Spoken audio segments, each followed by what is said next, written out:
Well, Swiber is a Singapore-based oil and gas service provider.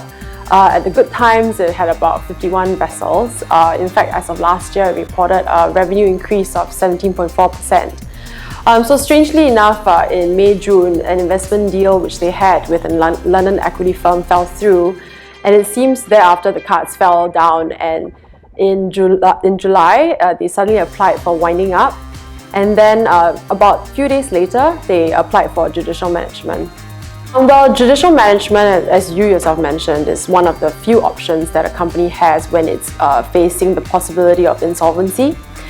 So in particular, judicial management, it's a rehabilitation proposal which will be presented by the company itself to say, hey, I may be going insolvent, but I believe that I can be rehabilitated to become a healthy company again, so please help me. So what happens is that under the Companies Act Section 227, they would apply to court, and the court must be satisfied that three things essentially. One, that it must be unable to pay its debts. Two, that it is able to be rehabilitated.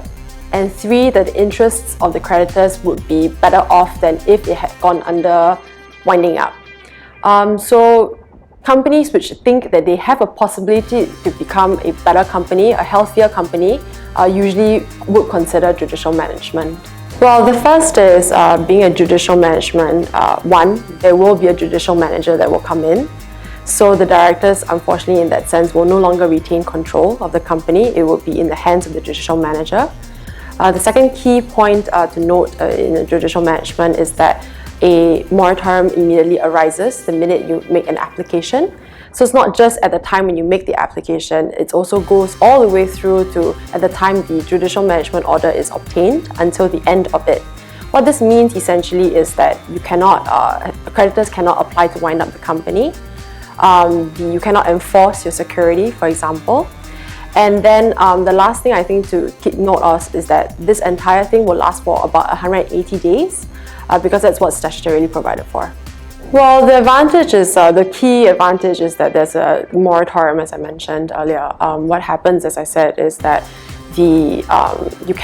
winding up applications cannot be made, legal proceedings cannot be commenced, and if you're a secured creditor, you cannot enforce your security. So that's, I think, a very key advantage. What is a disadvantage, unfortunately, is that obviously there is adverse publicity, for example. So even like, for example, this Swiber thing is made news all around the world because it's undergoing judicial management. So I would think these are the two key competing considerations when it comes to deciding whether to go for judicial management or not.